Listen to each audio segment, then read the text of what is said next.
네, 제가 공대생인 만큼 저는 이공계 문제에 관한 질문을 드리고 싶은데요.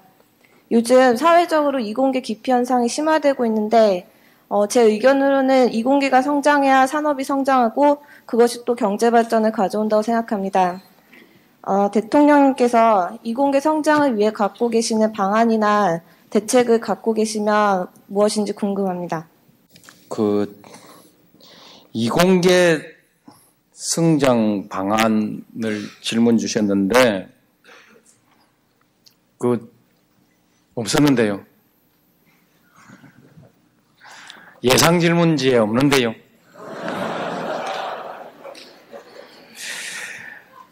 그렇습니다.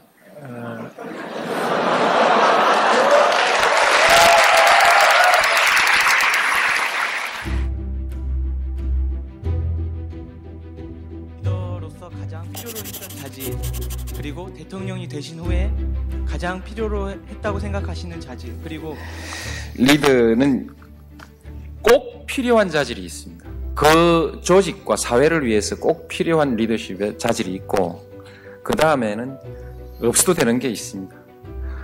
자기가 리더가 되는 데까지 필요한 자질이 있고, 리더가 됐을 때 꼭 갖추지 않으면 국민들이 불행해질 것 같아서 꼭 갖춰야 될 자질이 있습니다.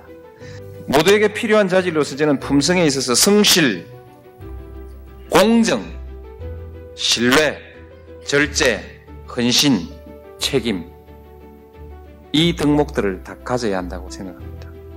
신념이 강해야 됩니다. 자기 확신이 강해야 되고, 난관에 맞서서 그것을 돌파하고 극복하려는 강한 의지, 용기, 결단력, 이런 것이 지도자에게는 반드시 필요합니다. 왜냐하면 수많은 위기가 있을 수 있고 또 수많은 장애가 있기 때문에 이런 것을 돌파해 나가는 데는 반드시 이 자질이 필요합니다. 신념과 용기, 결단, 이런 것입니다. 그 다음에 더 중요한 것은 판단력입니다. 갑시다! 이렇게 말하는 사람이 지도자거든요. 가자는 대로 갔다가 그 판단이 잘못됐을 때 낭패 보지 않습니까? 그렇게 여러 사람 낭패 보이지 않을 판단력을 가져야 됩니다. 그 판단력이 논리와 직관, 끊임없는 대화와 토론, 훈련, 이런 것을 통해서 성장합니다. 타고나는 것도 좀 있겠죠.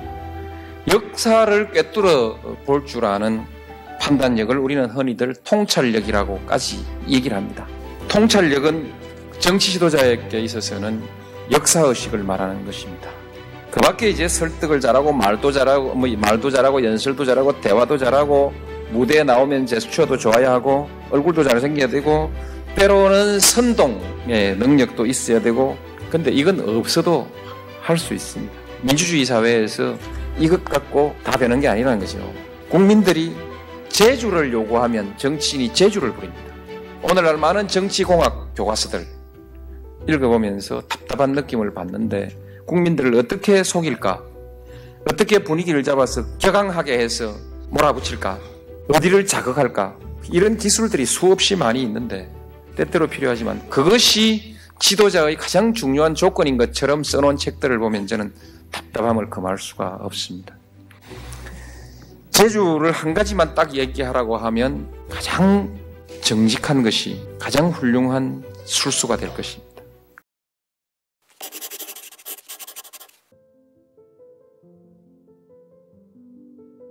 100년 전, 120년 전 동북아시아의 상황이 반복되지 않을까라는 우려들이 많이 있었습니다.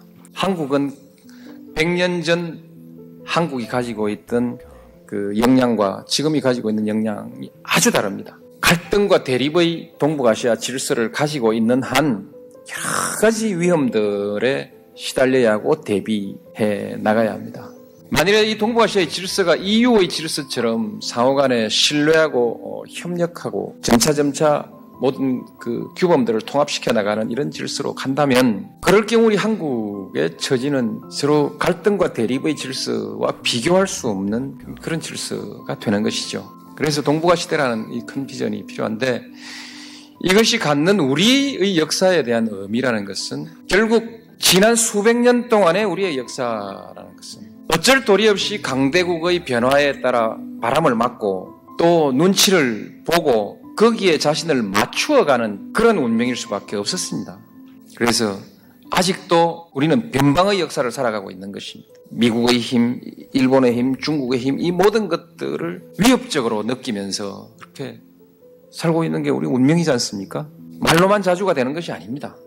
나라를 지킬 힘이 있어야 하는 것입니다. 유럽의 질서 속에서라면 작은 소국들이 그런 운명을 살고 있지는 않습니다. 역사를 당당하게 주도하는 것은 아닐지라도 적어도 대등하게 그 역사 속에서 자기의 역사를 자기가 주도해 가면서 대등하게 유럽의 질서에 동참하면서 살고 있습니다. 동북아시아라는 새로운 질서라는 것은 우리 한국이 소위 말해 수백 년 동안 벗어나지 못했던 변방의 질서를, 변방의 운명을 어떻게 벗어던질 수 있는가 하는 그런 그 동북아 질서의 문제입니다. 그래서 이 문제에 대해서는 여러분이 각별히 관심을 가지시고요. 우리가 항상 과거의 역사를 읽으면서 마음속에 담아왔던 민족, 자주, 독립, 이 꿈을 우리가 실현해 나가는 것이거든요. 그래서 동북아 시대라는 것이 그런 의미를 갖는다는 것을 여러분들께 우리 민족의 위치를 바꾸고 변방의 역사라는 이 운명을 한번 바꿔보자라는 그런 생각이 그 안에 들어있다는 것을 여러분 좀 이해하시면서 관심을 특별히 좀 가져주시기 바랍니다. 감사합니다.